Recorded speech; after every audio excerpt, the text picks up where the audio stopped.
नमस्कार दोस्तों, मैं Rahul sir from R S vision academy. आज मैं आपके सामने एक टॉपिक लाया हूं जिसका नाम है नंबर सिस्टम। तो हम इसके बारे में पढ़ते हैं कि नंबर सिस्टम होता क्या है।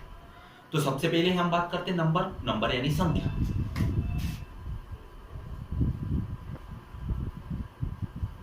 नंबर यानी क्या होता है, हिंदी में बोलते हैं इसे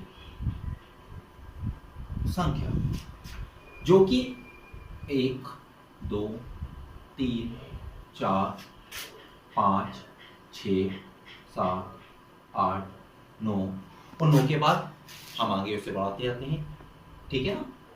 और ये बेसिकली कहलाते हैं अंक। यह कहलाते हैं अंक। अंक मतलब डिजिट, जिनसे मिलकर संख्याओं का निर्माण होता है। जिनसे मिलकर संख्याओं का क्या होता है, निर्माण होता है। जैसे कि मान लीजिए फॉर एग्जांपल 1 और 1 मिलके क्या बन गया, 11 बन गया। 2 5 3 253 253 बन गया। तो दोस्तों आप लोगों को संख्या समझ में आ गई, संख्या क्या होती है। अब संख्या भी कई प्रकार की होती है। हम स्टार्टिंग करते हैं सबसे पहले सम संख्या क्या होती है। सम संख्या जिसको इंग्लिश में बोला जाता है इवन नंबर। सम संख्या ऐसी संख्याएं जिसमें 2 से भाग चला जाए, वह सभी संख्याएं सम संख्याएं होती हैं। और दूसरे शब्दों में यदि हम बोलें, जिस भी संख्या के यूनिट प्लेस या इकाई अंक पे 0 2 4 6 8 आता है, वह सभी संख्याएं सम संख्याएं होती हैं। अब हम दोस्तों आगे बात करते हैं, ऑड नंबर्स की बात करते हैं। ऑड नंबर्स की बात करते हैं। ऑड नंबर यानी क्या होता है, इसको बोलते हैं हम विषम संख्या। ऑड नंबर्स की बात करें इसको बोलते हैं विषम संख्या। विषम संख्या क्या होती है, ऐसी संख्याएं जिसमें 2 से भाग नहीं जाता, वह सभी संख्याएं विषम संख्याएं होती हैं, ठीक है। जैसे कि एग्जांपल के तौर पे 1 3 5 7 9 11 और ये कहाँ तक जाती है, यह संख्याएं जाती हैं आपकी इनफाइनाइट तक। इन्फिनिटी तक ये संख्याएं आपकी जाएंगी। जैसे 4 में ले लें तो एग्जांपल में क्या आएगा, जैसे मैंने बोल दूं 253, मैं यहाँ पे आपको बोल दूं 11, मैं आपको यहाँ पे एग्जांपल में दे दूं 1001। ये सभी संख्याएं क्या कहलाती हैं, ऑड नंबर कहलाते हैं। तो दोस्तों अब अपन उसके आगे बढ़ते हैं, नेचुरल नंबर की बात करते हैं। तो नेचुरल नंबर यानी हिंदी में बोलते हैं उसे प्राकृत संख्याएं। प्राकृत संख्या होती क्या है, हम अगर सिंपल सी बात भाषा में बात करें, ऐसी संख्याएं जिनसे गिनती गिनी जा सकती है, वह सभी संख्याएं प्राकृत संख्याएं। ऐसी संख्याएं जिनसे गिनती गिनी जा सकती है, वह सभी प्राकृत संख्याएं होती हैं। जैसे 1 2 3 4 5 6 7 8 9 और ऐसे ऐसे करके कहां तक जाती है, ये संख्या आपकी इन्फिनिटी तक चली जाती है। अगली बात करते हैं हम इसमें होल नंबर्स क्या होते हैं। होल नंबर्स जिसे बोलते हैं पूर्ण संख्या। पूर्ण, अभी ये संख्या जो नेचुरल नंबर जो हमने पढ़े हैं वह पूर्ण संख्या नहीं है। क्यों, क्योंकि इस परिवार के अंदर अभी किसी न किसी डिजिट की कमी है। तो उस डिजिट को पूरा करने के बाद ही यह पूरा पूर्ण संख्या बनेगी। जैसे कि इस नेचुरल नंबर के परिवार में, प्राकृत संख्या के परिवार में मैं यदि 0 और जोड़ दूं, 0 और जोड़ दूं, तो यह संख्याएं क्या कहलाएंगी, होल नंबर्स कहलाएंगी। तो ये संख्याएं क्या कहलाएंगी, होल नंबर्स कहलाएंगी। तो ये याद रखिएगा, ये 0 का बहुत ही ज्यादा महत्व है होल नंबर्स के अंदर। अगर आपने ये 0 भूल जाते हो तो ये प्राकृत संख्या आती है। अगर आपने यहाँ से 0 हटा दिया तो ये कौन सी संख्या आ जाएगी, आपकी प्राकृत संख्या बन जाएगी। लेकिन प्राकृत संख्या के परिवार में यदि आपने 0 जोड़ दिया तो ये आपको कौन सी संख्या हो गई, इंटीजर संख्या हो गई। होल नंबर्स हो गए। अब हम अगले बात करते हैं इंटीजर्स नंबर्स क्या होते हैं और इंटीजर्स संख्याओं की जरूरत क्यों पड़ती है। जब हमारे पास नेचुरल नंबर हो गए, हमारे पास होल नंबर हो गए, तो अब इंटीजर संख्या क्या होती है? तो पहले तो हम समझ लेते हैं कि इंटीजर संख्या होती कहां से कहां तक है। तो यह माइनस इन्फिनिटी से लेकर -144, -3, -2, -1, फिर 0, यहाँ पे 1, 2, 3 से लेके प्लस इन्फिनिटी तक, मतलब माइनस इन्फिनिटी से प्लस इन्फिनिटी तक की जो संख्या होंगी वह संख्याएं पूर्णांक संख्या होंगी या इंटीजर्स नंबर्स होंगे। अच्छा, इसका उपयोग क्यों किया जाता है, कैसे किया जाता है? मान लेते हैं हम कि हम एक शॉपकीपर हैं। अब शॉपकीपर है, हमारे पास एक ग्राहक आया, ग्राहक ने हमसे 10 रुपए लिए, ग्राहक ने हमसे 10 रुपए लिए, और एक दूसरा ग्राहक आया, उसको हमने 10 रुपए दिए, एक हमने उसको 10 रुपए दिए। अब हमें यह समझना है कि ये 10 रुपए लिए, मैंने उससे ये 10 रुपए लिए कि मैंने उसको ये 10 रुपए दिए। अब इस कंफ्यूजन को दूर करने के लिए हम यहाँ पे साइन लगा देते हैं, प्लस और माइनस दो साइनों को यूज करते हैं। जैसे कि मान लीजिए यदि मैंने इसमें से प्लस का साइन लगा दिया, तो मैंने जो मेरे पास कस्टमर आया था उस कस्टमर से 10 रुपए ले लिए, और इसमें यदि मैंने माइनस का साइन लगा दिया तो इसका मतलब हुआ है कि मेरे पास जो एक ग्राहक आया था मैंने उसको ये 10 रुपए दिए। जब मैंने शाम को पूरा का पूरा बैलेंस चेक करा, बैलेंस चेक करने के बाद मैंने देखा कि हाँ 10 रुपए मैंने किसी को दिए हैं, 10 रुपए मेरे पास किसी के पास से आए हैं, तो इसीलिए सिर्फ ये हमें हिसाब किताब याद रखने के लिए, या जब भी हमने कंप्यूटर के अंदर आपने देखा हुआ, आप सी लैंग्वेज पे काम करते हो, C++ पे काम करते हो, तो उसके अंदर हम इंटीजर लेते हैं। इंटीजर्स नंबर्स क्यों लेते हैं? क्योंकि हो सकता है कि जो भी हमारा एप्लीकेशन यूज करने वाला बंदा होगा, वह बंदा हो सकता है गलती से प्लस के बदले में माइनस डाल दे, इसीलिए वहां पे हम इंटीजर करते हैं। दोस्तों अब हम अगले नंबर की तरफ चलते हैं। अगला नंबर है हमारा प्राइम नंबर। प्राइम नंबर को हिंदी में ऋण या अभाज्य संख्या के नाम से जाना जाता है। ऋण अभाज्य संख्या होती क्या है, हम इसको समझते हैं। ऐसी संख्याएं जिसके गुणनखंड नहीं किए जा सकते हैं, ऐसी संख्याएं जिसके गुणनखंड नहीं किए जा सकते हैं, वह सभी संख्याएं अभाज्य संख्याएं प्राइम नंबर होती हैं। याद रखिएगा, जिनके हम फैक्टर नहीं कर सकते। फॉर एग्जांपल के तौर पे मैं बात करूं आपसे, 2, 3, 5, 7, यहाँ पे 9 नहीं आएगा, यहाँ पे सीधा क्या आएगा, 11 आएगा। 9 क्यों नहीं आएगा? क्योंकि 9 के गुणनखंड हो सकते हैं। 9 के गुणनखंड यानी 9 बराबर 3 इंटू 3 हो सकता है, 9 बराबर 9 इंटू 1 हो सकता है, ठीक है, और क्या हो सकता है, ये इसके गुणनखंड हो सकते हैं, ठीक है, याद रखिएगा।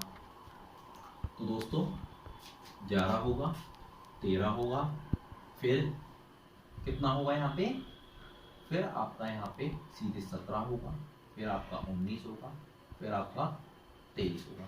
हम इसे दूसरे शब्दों में भी समझ सकते हैं कि ऐसी संख्याएं जिसमें या तो स्वयं से भाग जाए या तो 1 से भाग जाए, ऐसी संख्याएं जिसमें या तो स्वयं से भाग जाए या तो 1 से भाग जाए, वह संख्याएं अभाज्य संख्याएं होती हैं, वह संख्याएं प्राइम नंबर होती हैं।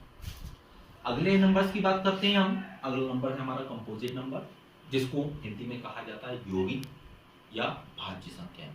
आपने अभी अधिकतर पेपरों में देखा होगा, आजकल एक नए का प्रयोग किया जाने वाला यौगिक नंबर बताइए, या यौगिक नंबर का जोड़ बताइए, या फला इतने यौगिक नंबर का गुणनफल बताइए। तो उसके लिए हमें याद मालूम होना चाहिए कि यौगिक नंबर होते क्या है। अच्छा, यौगिक नंबर आपको मालूम होगा किससे स्टार्ट होते हैं? 0 से स्टार्ट होते हैं क्या, कि 1 से स्टार्ट होते हैं, कि 2 से स्टार्ट होते हैं, कि 3 से स्टार्ट होते हैं, कि 4 से स्टार्ट होते हैं? तो ये बहुत ही ज्यादा समझने वाली बात है। जो यौगिक नंबर होते हैं हमारे, ना तो 0 से होते हैं, ना तो 1 से होते हैं, ना तो 2 से होते हैं, ना तो 3 से होते हैं। इसकी स्टार्टिंग होती है 4 से।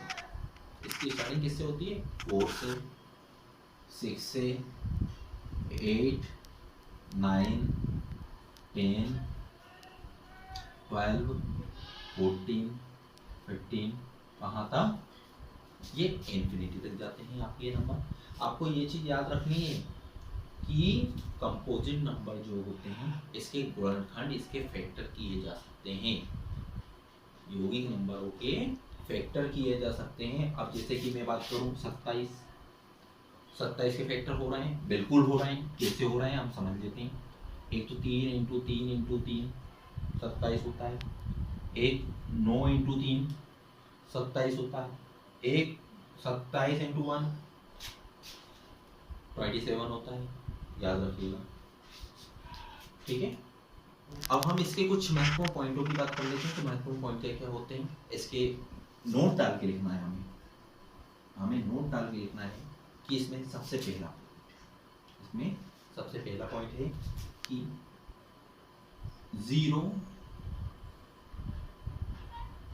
और 1 ना तो भाज्य होते हैं, ना ही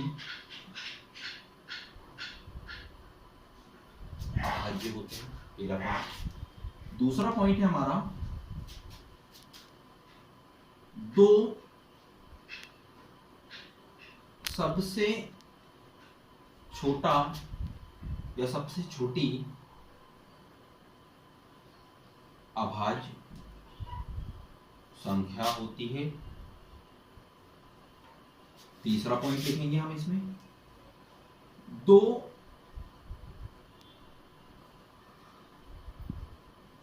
एकमात्र सम अभाज्य संख्या है।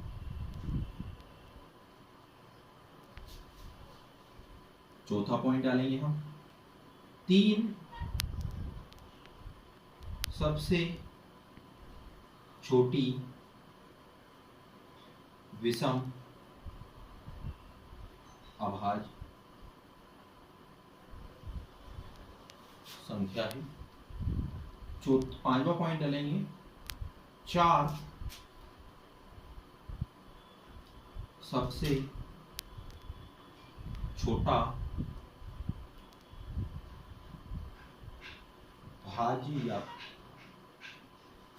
भाज्य या कंपोजिट नंबर है। तो ये आपको 5 पॉइंट आपको बहुत अच्छे से याद रखना है कि 0 और 1 ना तो भाज्य होती है, ना ही अभाज्य होती है। 2 सबसे छोटी अभाज्य संख्या होती है। 2 एकमात्र सम अभाज्य संख्या होती है। 3 सबसे छोटी विषम अभाज्य संख्या होती है। 4 सबसे छोटी भाज्य या कंपोजिट नंबर होता है। दोस्तों उसी के आगे कुछ आईएमपी पॉइंट है, उसके बारे में हम डिस्कस करते हैं। 1 से 25 तक अभाज्य संख्याओं की संख्या होती है 1 से 50 तक अभाज्य संख्याओं की संख्या होती है 15। 1 से 100 तक अभाज्य संख्याओं की संख्या होती है 25। 50 से 100 तक के बीच की अभाज्य संख्याओं होती है 10। अच्छा, 10 कैसे आएगा? हमें मालूम है 100 तक 25 होती है और 50 तक 15 होती है। तो जब 25 में से 15 जाएगा तो कितना बचेगा? 10।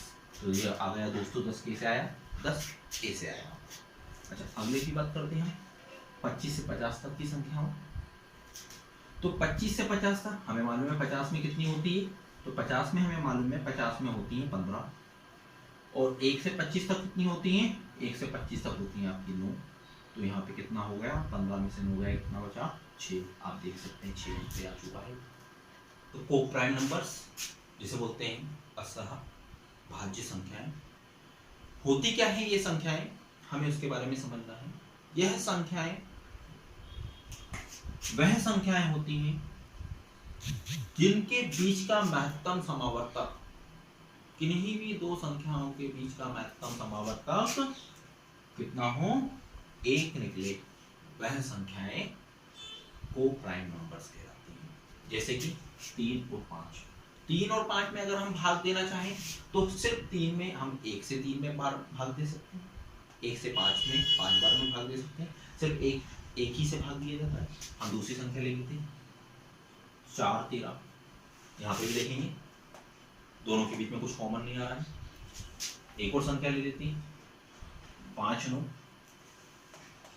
5 9 में भी आप देखेंगे इन दोनों के बीच का अगर हम HCF निकालते हैं तो कितना निकल रहा है आपका 1 है। तो ये कहलाती है को प्राइम नंबर। अगली बात करते हैं हम परिमेय संख्याएं, जिसको इंग्लिश में कहा जाता है रेशनल नंबर। तो रेशनल नंबर के अंदर हमें बहुत अच्छे से मालूम होना चाहिए कि होता क्या है।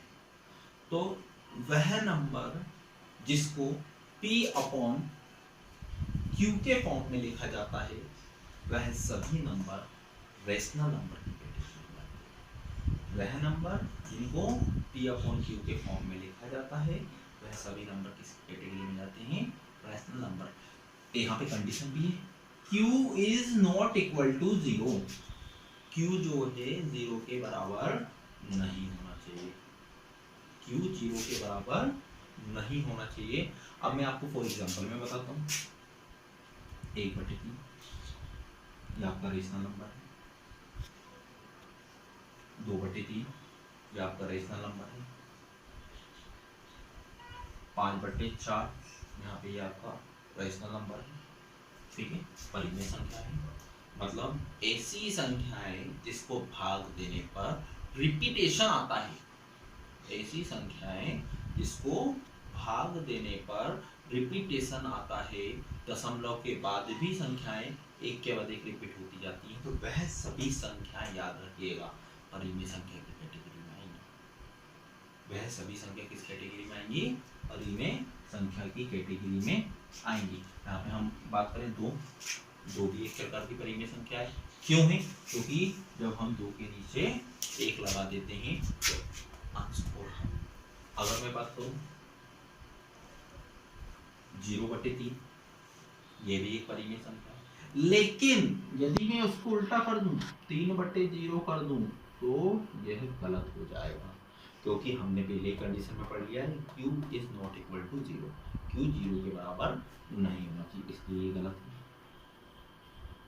अगर मैं यहाँ पे और बात करूं √4 जिसका भी परफेक्ट स्क्वायर निकले, परफेक्ट क्यूब निकले, वह सभी नंबर परिमेय संख्या की कैटेगरी में आते हैं। जैसे 4 बराबर अगर हम लिखें कितना होता है, √4 बराबर 2 होता है, तो 2 अभी हमने पढ़ा है 2/1, ये कौन सी है, रैशनल नंबर है, परिमेय संख्या।